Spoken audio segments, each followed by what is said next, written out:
오늘날 우리가 처한 생활 환경은 여러 가지 복잡한 일들로 가득 차 있습니다. 어떤 사람은 이 자신의 생계를 유지하기 위해서, 또 어떤 사람은 나름대로 인생의 목표를 성취하기 위해서 자신의 모든 재능과 정력을 쏟아붓고 살아가고 있습니다. 그런데 정작 자신이 하고 있는 일과 그 목표가 어떤 미닝을 가지고 있는가, 어떤 의미를 가지고 있는가, 이걸 모르고 인생을 살아가는 경우가 많다라고 하는 것입니다.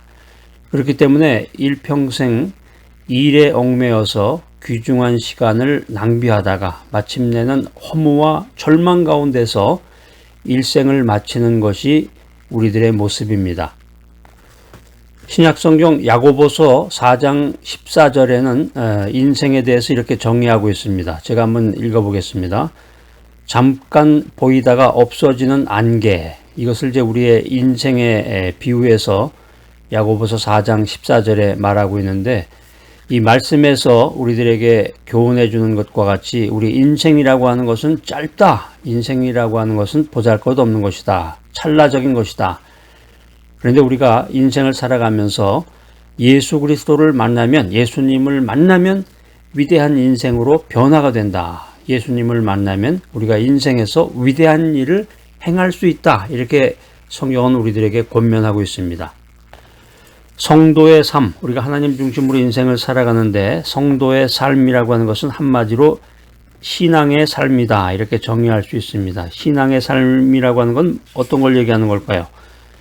진리의 말씀대로 따라가는 인생, 이것을 가리켜서 이제 신앙의 삶이다. 이렇게 얘기를 하는데, 진리의 말씀 안에서 살고 진리의 말씀의 인도를 받고 진리의 말씀대로 살아가는 인생, 이러한 것들이 우리가 이제 마땅히 걸어야 할 그 신앙의 삶이 되는 것인데, 우리 주변의 많은 사람들은 유행 따라 인생을 살아가죠.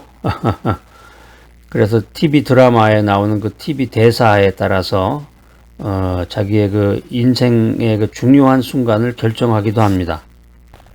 성도가 마땅히 살아야 할 이 신앙의 삶이라고 하는 것은 진리의 말씀 안에서 진리의 말씀의 인도를 받아서 진리의 말씀대로 인생을 살아가는 것인데, 그러면 여기서 진리라는 게 도대체 뭔가? 진리가 뭔가? 성경에 명확한 해답이 있습니다. 요한복음 14장 6절입니다. 내가 곧 길이요 진리요 생명이니.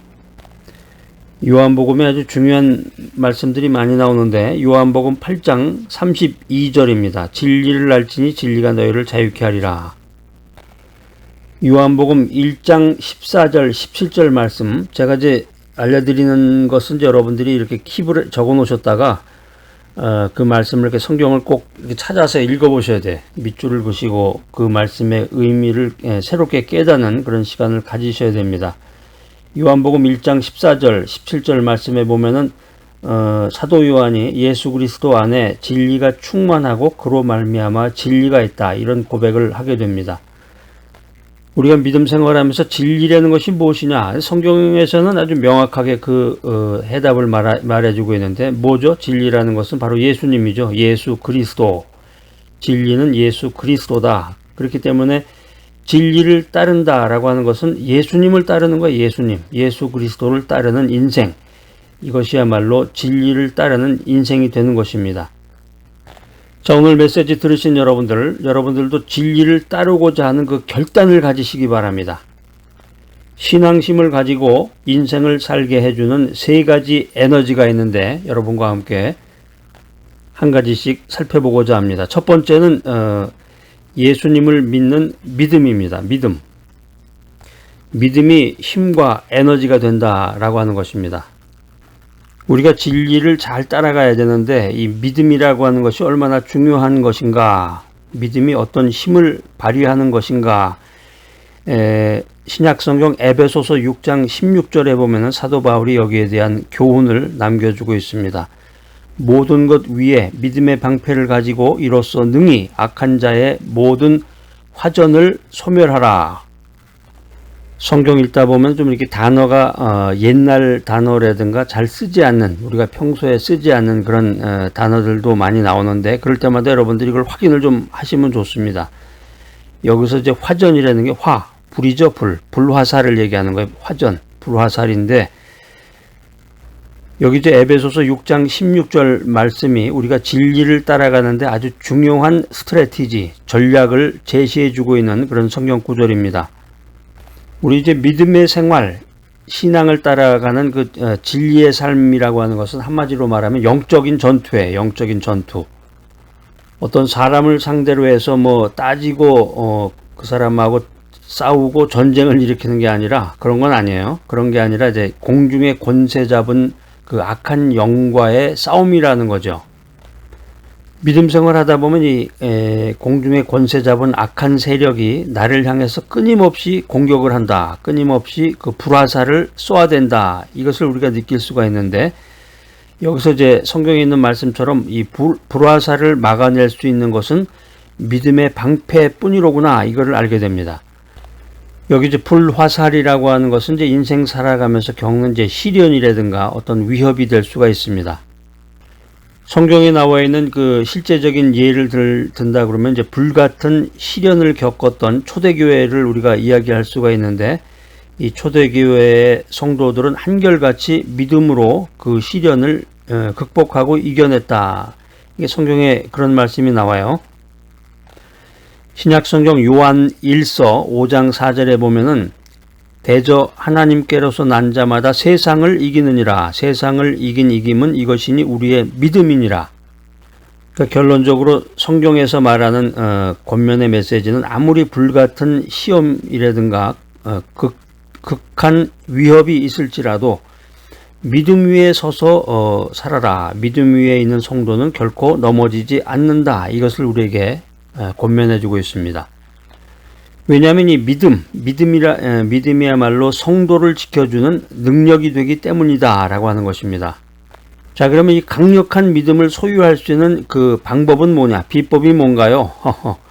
그 어떤 비결이 있으면 좀 알려주십시오. 그게 이제 히브리서 12장 2절에 적혀 있어요. 히브리서 12장 2절 말씀. 그러니까 우리가 이 믿음의 세계, 성도의 삶이라고 하는 것은 이제 어떤 기준을 어떤 TV 드라마에 나오는 대사라든가 어떤 유명한 사람의 말에 의존하는 게 아니라 성경 말씀이죠. 성경 말씀.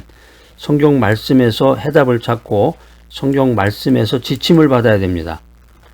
자, 히브리서 12장 2절 말씀 시작. 믿음의 주요 온전케 하시는 예수를 바라보라. 이 히브리서 12장 2절에 있는 말씀이 강력한 믿음을 소유할 수 있는 비법이다라고 하는 것입니다. 예수 그리스도께서 살아계신 하나님의 아들이심을 인정하고 오직 그분만을 바라보는 것이 세상을 이기는 강력한 믿음을 소유할 수 있는 길이다. 이렇게 성경은 말하고 있습니다. 자, 여러분들 인생 살아가면서 신앙생활하면서 믿음의 반석 위에 삶의 뿌리를 내리며 살고 계십니까? 아이쿠, 저는 너무 바빠서 여러 가지로 공사다망 하다고 그러죠. 너무 바빠서 이렇게 메시지 듣는 것도 간신히 듣는답니다. 이렇게 또 말하시는 분도 계실 것 같은데, 자, 여러분 오늘 이 순간 결단을 하셔야 돼. 믿음만이 진리를 따르고자 결단한 성도들로 하여금 이 세상의 어떤 유혹과 환난 속에서도 굳건히 서서 승리하게 하는 에너지로구나, 힘이로구나, 이 사실을 분명히 알고 깨닫고 그 말씀대로 살아가는 여러분들이 되시기를 바랍니다. 우리 인생이라고 하는 것은 어떤 유행가 가사처럼 이 나그네 길과 같은 것인데, 인생은 나그네 길, 그 노래 제목은 하숙생이죠. 하숙생.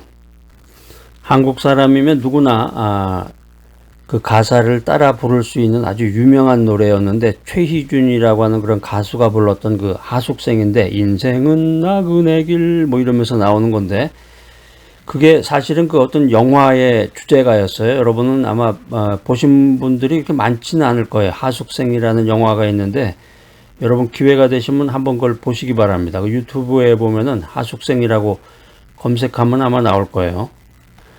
그게 이제 신성일이라고 아주 유명한 배우가 이제 주인공이었는데, 굉장히 그 내용이 비극적이라고 할까? 굉장히 깊은 내용이 담겨 있는 그런 영화였던 것 같아요.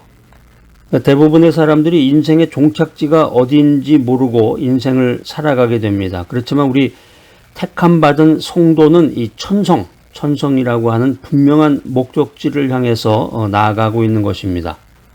그러니까 인생을 살면서 우리가 분명한 목적지, 하늘나라를 향해서 나아가는데 그 가는 길이 평탄하지는 않아요. 여러 가지 시련도 닥치고 예상하지 못했던 그런 인생의 그런 많은 일들이 우리가 살아가면서 우리들을 힘들게 하고 괴롭게 하는데 그 모든 것을 성도들은 다 극복하고 나아가야 된다는 거예요. 극복하고 하늘나라를 향해서 나아가야 된다. 네, 맞습니다. 나아가라는 말은 잘 알겠는데 그러면 어디 무슨 눈에 보이는 데가 있나요? 눈에 보이는 데가 거기를 향해서 나가야 되는데 맞는 말씀입니다. 이 캄캄한 세상 가운데서 하늘나라 진리의 빛을 향해서 나아가야 되는데 우리를 안내하는 그런 지도가 무엇이냐, 방향을 제시하는 나침판이 무엇이냐, 우리가 시련과 미혹과 혼란한 가운데서 길을 잃지 않고 방향을 제시해 줄 수 있는 바로 그것이 무엇이냐, 바로 그게 뭡니까? 바로 그게 하나님의 말씀이라는 거예요. 하나님의 말씀. 그래서 여러분들 사람들 모이면 여러 사람들이 얘기하는 거 듣고서 그 말을 따라간다든가 또는 사람들이 사회에서 많은 것을 추종하고 쫓아가는 그 유행을 쫓아 산다든가 TV나 라디오나 뉴스에서 나오는 그 내용을 가지고 인생을 살아간다든가 심지어는 TV 드라마에 나오는 대사를 가지고서 인생을 산다든가 더 나아가서 점쟁이한테 찾아가서 점쟁이한테 자기의 운명을 맡기는 그런 엉터리 같은 비극적인 인생을 살아가는 사람들도 많습니다. 자, 오늘 이 메시지 들으시는 분들은 하나님의 말씀, 성경의 메시지를 통해서 그 말씀을 중심으로 말씀을 향해서 그 말씀을 가지고 인생을 살아가는 귀하고 복된 여러분들이 되시기를 바랍니다. 예수 그리스도를 믿는 믿음을 굳건히 세워라. 의의 면류관을 바라보는 소망에서 흔들리지 말아라. 그리고 독생자도 아끼지 아니하신 하나님의 사랑 안에 거하라. 할렐루야, 할렐루야. 그래서 우리의 인생의 결론은 우리 신앙의 삶은 우리를 온전케 하시는 하나님의 말씀 위에 우리의 신앙의 뿌리를 굳건히 내려야 된다라고 하는 것입니다. 자, 오늘 이 귀한 메시지 들으신 여러분들 진리의 말씀을 따라 살며 값진 삶의 결실을 맺는 귀하고 복된 여러분 모두가 되시기를 간절히 기대합니다.